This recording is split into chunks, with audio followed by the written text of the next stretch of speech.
नमस्कार दोस्तों, मैं हूं मनोज कुमार। यहाँ पे क्या है, मेरे पास कुछ डेटा दिया हुआ, इसका एवरेज वैल्यू मुझे निकालना है। तो उसके लिए आपको जो है एक्सेल शॉर्टकट्स क्या है, यहाँ पे जहाँ पे भी रखना है क्लिक कर दीजिए, ऑल्ट प्रेस कीजिए, ठीक है, एच प्रेस कीजिए, उसके बाद यू प्रेस कीजिए, उसके बाद ए प्रेस कीजिए और एंटर दबा दीजिए। देखिए ऑटोमेटिक एवरेज जो है यहाँ पे निकल के आ गया है।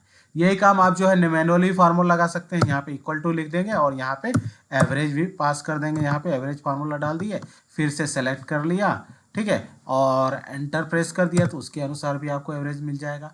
तीसरा तरीका क्या है, यहाँ पे जस्ट कर्सर, तीसरा तरीका, यहाँ पे दो तरीका मैंने दिखाया।